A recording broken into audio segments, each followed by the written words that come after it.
Good morning, everybody. Do you have good genes? I don't mean like denim.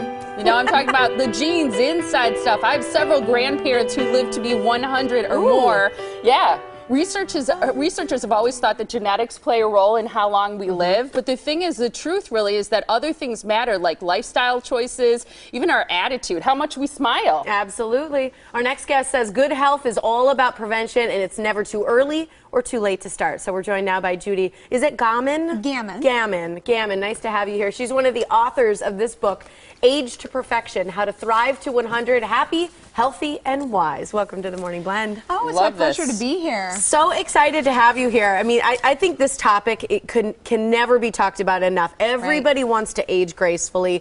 We buy products, we do things, we enlist in, help to age nicely. One of the things you said during the break is one of the things that a lot of people that you've interviewed do is eat fish. That's right. I was so excited that Happy Lent. That's right. Baking it too. So it's not even fried. So it's perfect because we know that fried foods and unhealthy diets can age us quickly, but baked fish is perfect. So it's great for this segment. Why do people who eat more fish live longer?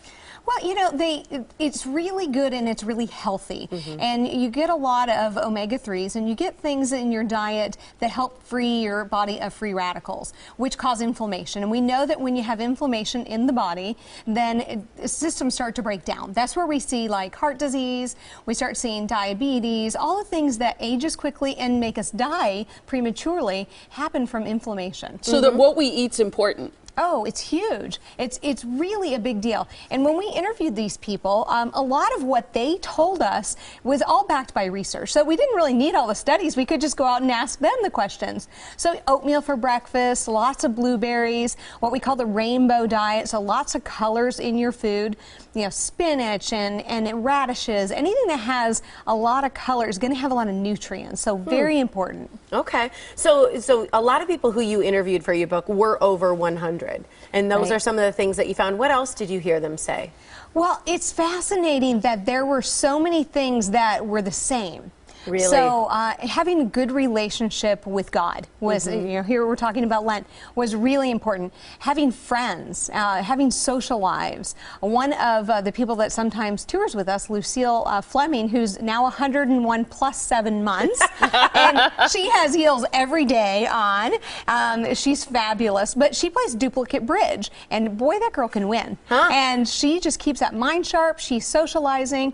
Really important. Well, I was just thinking about my mom. She plays bridge, she plays mahjong, she plays dominoes, she plays other card games, and I think those things really do keep you. And I think about my grandmother who lived to be over 100, crossword puzzles every day. Oh, yeah. Those are the kinds of things that keep you sharp. What about sex? Sex is important. We should be talking about it, and we don't talk about it enough. You have a whole chapter in your book based on sex. Chapter 8. Are you listening? I read every word of it. Yeah. No, just kidding. We have another book called Stay Young, 10 Proven Steps to Ultimate Health in Chapter 8. All about sex. Really? So we said we need to put good sex or a lot of sex? Both. 2 to 3 times a week is really important. That's the prescription? I love it. That's the prescription. You heard it here first, Yeah. ladies and gentlemen. But really, people live longer because they have more sex? Yeah, a good sex life is very important. It keeps your hormone levels up. It acts like an antidepressant as well. Now, of course, that means that you're in a monogamous relationship and you're not out being promiscuous, because that has other ramifications. But I'm just kidding. I looked at Tiffany. I'm like, totally kidding. But it's real important. It really is. Yeah, and one of the things I think that's interesting, because Tiff mentioned interviewing people who are close to the age of 100 or are 100, and there were a couple cute things. One from this guy, Gene, he just celebrated his 66th wedding anniversary. He said a few things that helped me be active and healthy: jumping on a trampoline regularly, which I thought was hilarious at 90 years old, 8 hours of sleep with a 20-minute nap, and keeping a positive attitude. Yeah, that's Gene Moore. Love him. Great guy. We actually interviewed interviewed his grandchildren as well. So in the beginning of the book, you hear what kids think that you have to do to live to be 100. So that's kind of fun that we interviewed his grandchildren in the beginning. You know, what do you think it takes? And then him. But you know, that's the same thing we saw out of a lot of these people at 90 and 100. A lot of people doing things that you wouldn't think, you know, we would be doing even at 50. Yeah. One lady was up on a trapeze. She said, I always wanted to do that. I think I'll go do that. And she See, was that like, seems like a recipe for premature death. Yeah.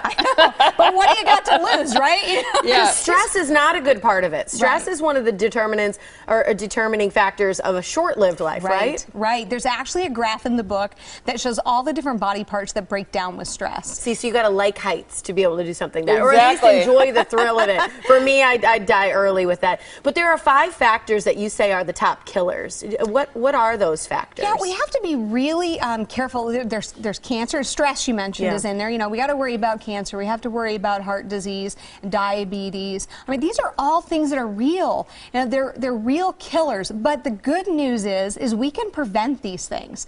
You know, we have to do things at 30, 40, 50 that keeps us from getting those things, even in our 20s. You know, when we're in our 20s and we, you know, get away from mom and dad and we think this is a great time to drink and smoke, those are the habits that can, in time, stick with you for the rest of your life. So just don't do it.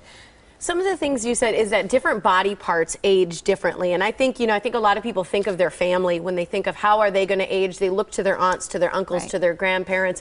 Everyone in my family has a bad back. They've all had both their knees replaced. Is that your fate? Is your family's fate your fate genetically? Well, this is such a great question. I'm so Yeah. glad you asked it, because a lot of times people come in and say, I'm going to die of a heart attack. You know, Dad died of a heart attack. My Uncle Bob died of a heart attack. I'm a goner. Well, that's not necessarily true. A lot of it has to do with environment, and it has to do with, you know, the things we put into our bodies. Are we getting enough exercise?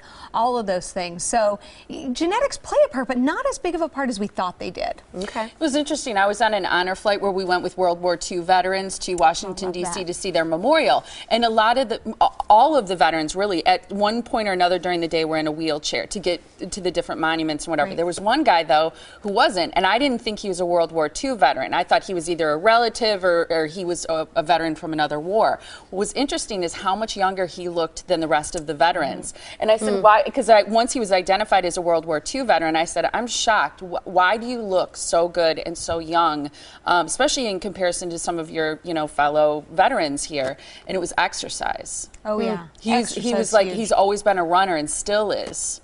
Yeah, it's very important. You know, even Lucille, who we talked about, at 101, she walks a mile a day. And it's really important. Another of the ladies that we interviewed over 100, she goes to the gym every day. She doesn't put the weights on, but she does all the circuits, all the machines. She says she has to keep herself oiled up. So, hey.